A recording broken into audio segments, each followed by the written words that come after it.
I stirred my coffee again. Even though it had gone cold, table for two, the waitress asked, eyes flitting to the empty chair across from me. I nodded. He's just running late. She smiled politely and walked away. I checked the time, 7:18 p.m. We were supposed to meet at 6:30. I unlocked my phone. No calls. No text. Another swirl, still cold. The door chimed. I looked up. Just a delivery guy. Not Luca.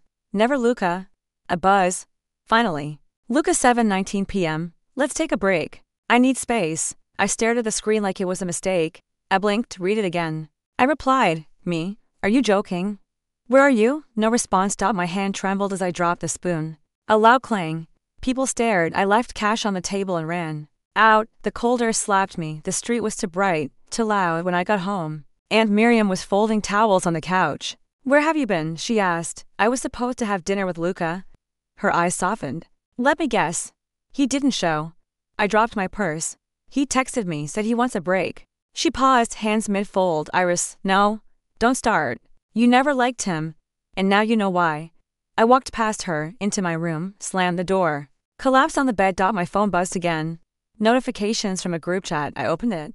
Tasha, oh my god, is that Luca and Eva? Marlene, this was posted like 10 minutes ago. I clicked a link, a blurry photo, but unmistakable. Luca, Eva, lips locked, champagne in her hand. His hand on her waist. I felt sick. I sat up fast. My hands flew to my mouth. I stormed into the hallway. Aunt Miriam.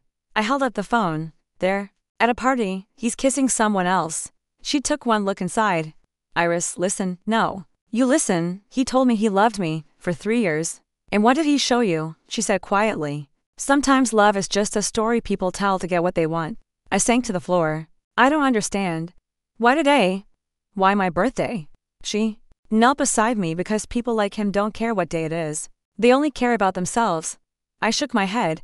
He wasn't like this before, wasn't he? I opened my mouth. But nothing came out. Later that night, I curled up in bed. Still in my coat, my phone buzzed again. But I didn't check it. I finally got up, needing answers. Needing something. I grabbed the jacket he left last week, the one he said he forgot. I dug through the pockets, gum, coins, and something crumpled, a receipt from Il Trattoria. Dated last Thursday. I frowned. He said he worked late Thursday. He said he was at a client dinner. But this wasn't a business meal. It was for two. Candlelight dinner. Dessert. Molten chocolate cake, my favorite. I stared at it, Ava's favorite too. The receipt crinkled in my fist.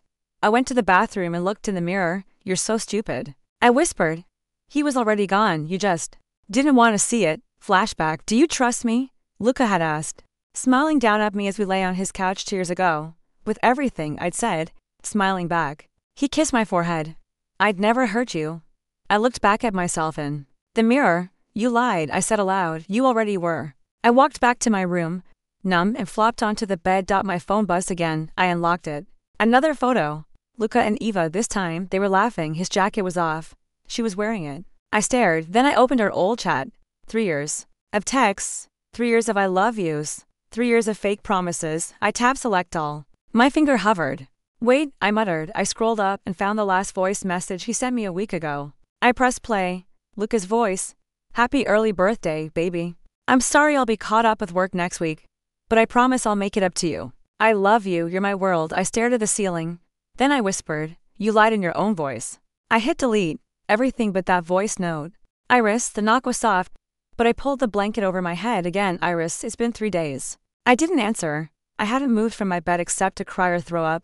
You didn't go to work, so? Let them fire me. The door creaked open. I brought you coffee. You need to eat something, and Miriam said gently.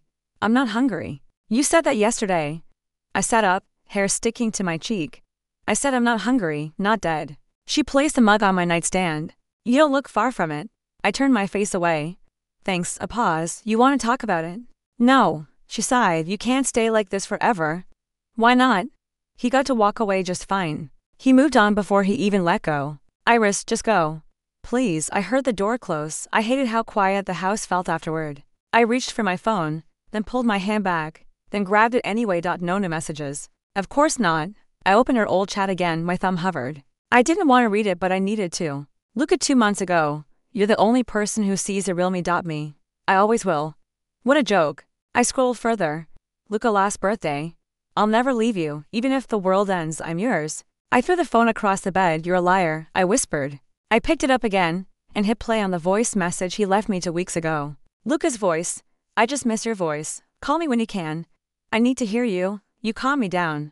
You weren't calm when you had her lips on yours. I opened Instagram. His profile was still public. Big mistake. Eva had posted a new story. I clicked it. She was in his hoodie. That gray one I bought him. Lazy Sunday. She captioned it with a heart. My throat tightened. I kept scrolling, photo after photo. Their smiles looked real. So did his hand on her waist. Had he smiled like that with me? I opened our photo folder. There were hundreds. Beach trips, movie nights, candids where I was laughing and he was staring at me like I was magic. Or maybe just a mirror he liked looking into. I tapped one. I looked so happy, I muttered. I tapped another. I was so blind. Another. I'm easy to deceive, huh? I paused, my breath hitched. That voice. Wait. That wasn't mine. That was his. Voice note 3 weeks ago. I hit play.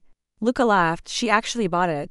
I said I was working late, and she made me pasta the next day.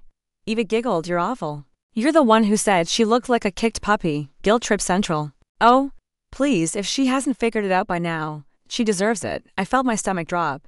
My skin went cold. He saved this. He kept this. My fingers trembled. I wanted to scream. She deserves it, I whispered. I threw the phone on the floor. I couldn't breathe. My hands pressed against my chest. The room spun. You were lying to my face. I whispered. While I made you dinner. While I defended you to my aunt. While I waited at that stupid cafe. I curled up on the floor. He laughed, I said, my voice cracking. He laughed at me. I stayed like that until the sun started to set. Then I picked myself up, wiped my face, walked to the mirror. You're pathetic, I told my reflection. But not for much longer. I opened my phone, went to our messages. Select all, delete. Photos, delete. Social media, block. But not the voice message. That one stayed, not because I wanted to remember him, because I needed to remember me, what it felt like to be fooled. So I'd never be that girl again. I took one last sip of the cold coffee, tasted like ashes. Hey, Iris, I didn't look up. I kept walking. Oh, morning. I brushed past Nate at reception without a word. The silence behind me said everything. In the elevator, 2 women whispered. I didn't catch the words, but I caught the tone. Poor thing, saw the photos. Ava's wearing her necklace. I stared straight ahead. When I got to my desk, someone had left a sticky note on my monitor. You're stronger than you think. I peeled it off and crumpled it. Welcome back. A voice said behind me. I turned. Ray. He hadn't changed, still wore that calm, unreadable look like he was watching the world through glass. You probably don't remember me, he added. Childhood neighbor, I said flatly. Big into computers, always hated loud places. He blinked. Wow, you do remember. Didn't say I wanted to. He smiled slightly. You've got that sharp tongue now. I stared. What do you want? Nothing, just, you looked like you needed air. Everyone keeps assuming I need something. Well, you're sitting like your bones are broken. I'm sitting like I don't care anymore. Ray shifted awkwardly. I heard about Luca. Let me guess. Everyone did. I'm not here to gossip. Then why are you here? He hesitated. Because I knew you before he broke you. I stood up. Don't talk like I'm a cracked plate. I'm not broken. He raised his hands, okay? Not broken, just angry, I added. He nodded. That's allowed. I paused, then said coldly. I didn't ask your permission.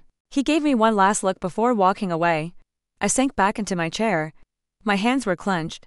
My jaw hurt from grinding my teeth.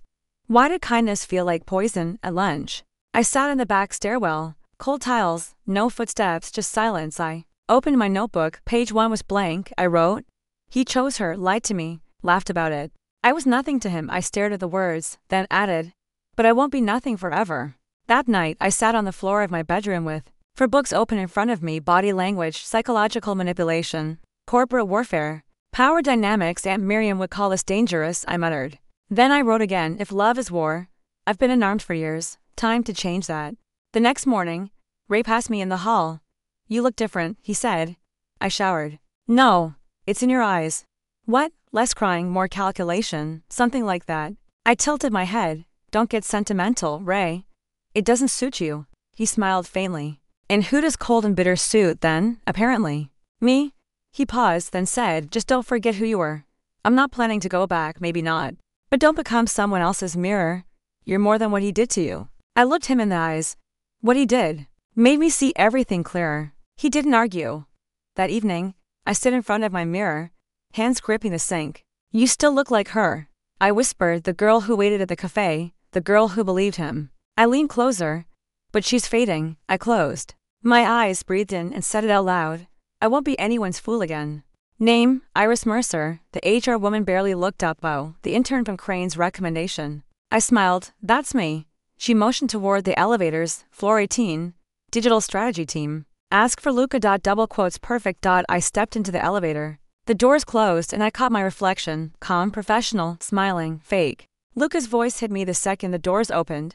Let's circle back to that later, okay? Yeah. Great. Thanks. He turned and froze. Iris, hey, hi. Kept my tone breezy, surprise. He blinked. What are you doing here? Didn't HR tell you? I'm your new intern. You're? His jaw tightened. You applied here. I didn't apply. I was referred. I tilted my head. Is that a problem? No. No. Of course not. It's just the unexpected. I smiled sweetly. You'll get used to it. Eva approached me by the coffee machine. An hour later, you're the new intern, she asked. That's what the badge says. She extended a hand. Eva? I took it, Iris. She stiffened, then laughed awkwardly. Luca mentioned you once or twice. Oh? I raised an eyebrow. Did he mention we dated for 3 years? Her face paled. I didn't realize. Relax, I said. It's ancient history. Her shoulders dropped, right? Well, I hope there's no hard feelings. None at all. I smiled. Water under a very burned bridge. By Thursday, I'd figured out the passwords, the office dynamics, and exactly where Luca kept his files. The confidential report was buried under client debris for C. I clicked it open. My name was there. Mercer lacks adaptability and prioritizes emotion over execution. Her attachment to routine limits innovation. Recommend reassignment or release. I stared at the screen. He didn't just leave me. He dismantled me. I printed it, folded it neatly, and slipped it into my notebook. Ray showed up during lunch like he always did. Now, you look comfortable in enemy territory. Wolves don't scare me anymore. He sat down. Why are you really here? Iris, professional development. He gave me a look. I smiled. Fine. Revenge in the paycheck. Not funny. It wasn't a joke. He lowered his voice. You're playing with fire. I plan to burn carefully. You're not being careful. You're being cold. That's the point, Ray. You weren't like this. You didn't see what he wrote about me. He paused. What did he write? That I was emotional. That I lacked innovation. That I should be removed. Ray's hands clenched. He sabotaged you. Now I'm here to return the favor. Iris, you don't get it. I snapped. He broke me, Ray. Not just the relationship. He made sure no one else would. Believe in me after he left. I believe in you. I went quiet. Then I stood. Belief isn't enough. Power is. By Friday. Eva offered me coffee. I know it's weird, me being with Luca now. But I laughed. With him? Are you? Her eyes started. Well, not officially. But you don't have to explain anything to me, Eva. I sipped the coffee. I'm not here for Luca. Her shoulders eased. Thanks, that means a lot. I tilted my head. By the way, what made you fall for him? She hesitated. He listens. He makes me feel like I matter, right? I smiled. That's how it starts. At 4:12 p.m. I got the email. Subject, strategic planning brief. Mr. Crane, please attend the private session. Monday at 9 a.m. Attendees, senior partners plus Mercer. My breath caught. I stared at the screen. I did it. I walked to the mirror in the staff bathroom and looked at myself. Same face, same lips, same eyes, but something inside had changed. I whispered, almost there. Nice dress. I turned. Eva stood behind me, smile tight. Her heels clicked against the marble floor like a warning. Thanks, I said. Yours looks borrowed. Her smile didn't break. You're not seriously going through with it. You'll have to be more specific. You know what I mean? Iris, she leaned in. Please. If this comes out, I'm done. You don't have to do this. You're right. I tilted my head. I don't have to. But I want to. I was stupid, she hissed. I made a mistake. Don't ruin me over it. You ruined yourself. I walked past her. You should have thought of that before you climbed over my chest to kiss him. The conference room smelled like fake lemon polish and fear. Crane sat at the head of the table, watching everyone with eyes like frostbite. Let's get started, he said. Mercer. You had something urgent. I stood. Yes, sir. I slid a USB across the table. I have evidence of internal account manipulation. Crane raised a brow. From who? I looked straight at Eva. Eva Halston. Gasps, whispers, her face drained of color. That's a serious accusation, Crane said. I nodded. So, is redirecting marketing funds to a non-existent vendor? Over $30,000 lies. Eva stood. She's lying. Crane plugged in the drive. Screens lit up. Data, invoices, login logs. Eva's voice cracked. I didn't think anyone would trace it. You just admitted it, I said calmly. Luca stood up. Wait, there has to be an explanation. She wouldn't, Mr. Morelli, Crane interrupted. Sit down. But sit down. Luca dropped into his chair like the floor gave out beneath him. Crane leaned back. Eva Halston. You're terminated effective immediately. Security. We'll escort you out. Eva looked at me, trembling. Please. I already gave you my answer. Crane's voice cut in again. And Luca? He straightened. You vouched for her integrity into audits. Luca's voice faltered. I didn't know your name's on every one of her approvals. I trusted her. Your trust doesn't matter. Your oversight does. He didn't reply. Crane turned to me. Mercer, stay after.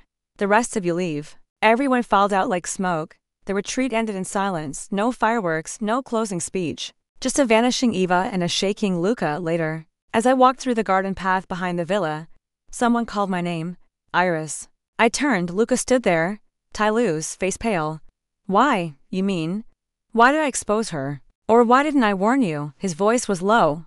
You could have come to me first. You didn't come to me when you destroyed my name in that report. That was business. I laughed. So was this, Iris. We were, I snapped. We were nothing. I was a convenience.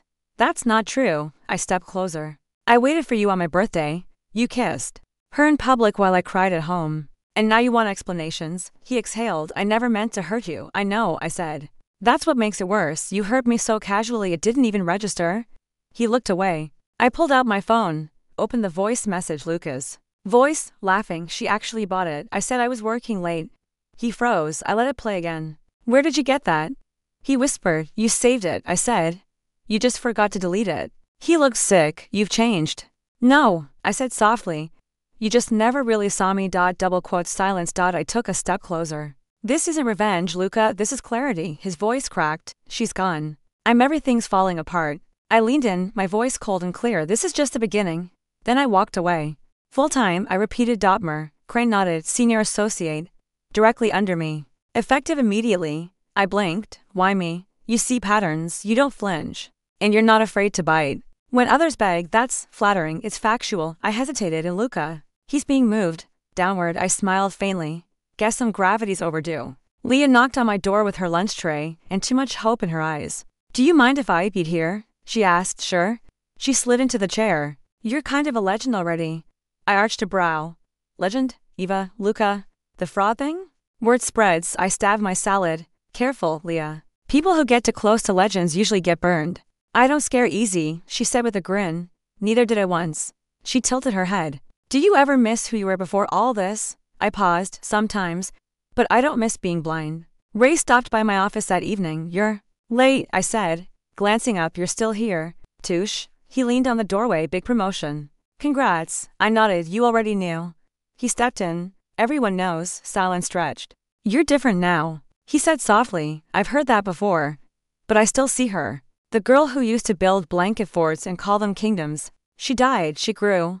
He corrected. I stared at him. Don't do this. Do what? This gentle patience thing. I'm not who you remember. I know. He hesitated. I like who you've become. Sharp, focused, fearless. I exhaled. You shouldn't. I do. And I'm not asking for anything. He smiled. Just letting you know I'll wait. However long. I looked away. Don't wait for someone with a locked heart. He stepped back. Then I'll wait with a key. The stairwell was empty and cold. I liked the quiet. No eyes, no games. Then I heard the door swing open behind me. Iris. I didn't turn. Luca. You're really enjoying this, aren't you? Which part? My downfall, my demotion. You assumed I planned all this. He stepped closer. Didn't you? I finally looked at him. You think too highly of yourself. You exposed Eva. She exposed herself. You humiliated me. You did that yourself. His voice rose. You twisted everything. No, I said. I just stopped protecting you. He stared at me like he didn't recognize my face. You were supposed to love me. I did. You just didn't notice until it was gone. He stepped back. Like I'd hit him. Then I walked past him. Heels echoing like a warning bell. Later that night, I sat on my couch, staring at my journal. Ray believes in me. I don't know if I believe in people anymore. I want to. But trust feels like glass. I shut the book and reached for my lipstick. Red power in a tube. I looked in the mirror and whispered. Not heartless, just rebuilt. The envelope was thick, cream-colored, no return address. But I recognized the handwriting instantly. I set it on the table and stared. Aunt Miriam glanced over. That from him? I nodded. Yeah. You gonna read it? Eventually, or burn it, I sighed. Maybe both. I waited until the house was quiet. Then I sat at the kitchen table and opened it. The handwriting was shaky. Desperate, Iris. There's no excuse for what I did. I was weak, cowardly. I hurt the one person who ever really saw me. I thought Eva was excitement, but she was just noise. You were the music. I didn't see it until it was too late. Please. If there's a part of you that remembers us, I'm asking for one chance, just to talk, to apologize. To see you one more time. I love you. I never stopped. Lukai folded the letter. Then I stood up, went outside, and grabbed the old metal dish Miriam used to burn garden weeds. I struck a match. The paper caught quickly. The flames curled the edges inward. His words dissolved into smoke. I whispered, "You should have written that before you broke me." When I walked back in, and Miriam was waiting with tea, he wrote, begged, "You planning to forgive him?" "No." I sat across from her. "But I don't hate him either." She looked at me for a long moment. Then, quietly, she said, "I loved someone like that once." I blinked. He was charming, kind. Said all the right things until he didn't. What happened? I found a receipt. Dinner for two. Not mine. I swallowed. What did you do? I packed his things, left the key on the table, and never looked back. I stared at her. You never told me that. Because I thought you'd avoid love altogether. I didn't want that. But I see now. You had to lose him to find yourself. I looked down. I don't even know who I am anymore. You're the girl who survived him. I bit my lip. Then the tears came, not violent, not loud, just steady. She reached across the table and held my hand, and I cried not for Luca, but for the girl I used to be. The one who believed coffee dates were promises, that loyalty meant safety, that love couldn't lie. I was still sitting outside when Ray knocked on the gate. I didn't ask why he came. I just opened it. He looked at me. You okay? Define okay. He offered a small smile. Breathing, walking, not burning down buildings. I raised a brow. Only letters, fair enough. We walked in silence, no words, just the crunch of gravel under our feet. The sun was low, orange and soft, the kind of light that made broken things look beautiful. We sat on the bench at the edge of the hill. He didn't ask questions. I didn't offer answers. We just sat. I exhaled. He wanted another chance, and I gave it to myself instead. He nodded. Good. Silence again. Finally, I said, "You waited." I said I would. I still don't know what I want. I'm not here for what you want. He said gently, "I'm here for who you are." I looked at him, then back at the sky. That girl still figuring herself out. Let her. The wind picked up. I closed my eyes and listened to the leaves, not thinking, not planning. Just to being. You know what I like about you? Ray asked, passing me a cup of tea. I raised an eyebrow. That I never answer your questions? He grinned. That too. But mostly, you don't flinch anymore. I still flinch, I said, sipping, just not for the same reasons. We were sitting on the rooftop, quiet evening. Golden light stretching across the sky like a long exhale. He nudged my shoulder. Promotion feels any different today? It's just a title. No celebration dinner. I ordered dumplings. That counts. He laughed. You always were hard to impress. No, I said. I just learned the difference between attention and intention. Luca left the city last month. He didn't say goodbye. He didn't need to. Eva works at a small marketing firm now. I heard she clocks in late, scrolls Instagram during meetings, and keeps her head down. Karma doesn't always scream. Sometimes it just whispers. I never lifted a finger after the retreat. The world handled itself. All I had to do was stop interfering with its justice. And stop begging for mine. You seem lighter, Ray said one evening. Because I stopped carrying him. Him, the version of me that loved him. He tilted his head. You think she's gone? No. She's still in here. I just stopped letting her steer. Ray nodded. That's fair. Silence passed between us. Comfortable now. No tension. No pretending. I used to think closure came from hearing I'm sorry, I said. But it's not that. Then what is it? It's waking up and not thinking about them first. He smiled. And did that happen? I nodded. Yesterday. And the day before. He held up his cup to quiet mornings. I clinked mine against his. And unbothered hearts. Sometimes I visit the cafe. I sit in the back, order tea. Watch couples argue and laugh and kiss aloud. I don't ache anymore. I don't wait. I write in my journal sometimes. Just short lines. Thoughts like this one. I didn't survive him. I survived myself. Leah popped into my office last Friday. I need advice on standing up for myself. You make it look easy. It's not, I said. It's just necessary. She looked nervous. What if people think I'm difficult? Then they're not your people. She blinked. That's simple. Power is quiet, Leah. It doesn't need permission. She smiled. You're really not as scary as people say. I leaned in. I am, just not to you. She left laughing. I brought flowers to my apartment last weekend. They're not romantic. He said quickly, just orange lilies. You like orange, I do. I took them. Thanks. He looked around. It's peaceful here. I like peace now. He nodded. You deserve it. I glanced at him. You're still here. I said I would be. You're not waiting for the girl I used to be, no. He said. I'm staying for the woman you've become. I don't walk around needing closure anymore. I don't plan revenge, I just live, and that's the real win. I eat what I want. I wear what I like. I speak when it matters. I leave when it doesn't, and sometimes I think about that girl sitting alone in the cafe on her birthday, crying into her phone, waiting for someone who never intended to show up. I want to tell her, you'll stop waiting one day, and that day will save you tonight. I stood in front of my mirror. Same face, new fire. I whispered. He called it love. I called it survival. And I smiled, and I survived beautifully.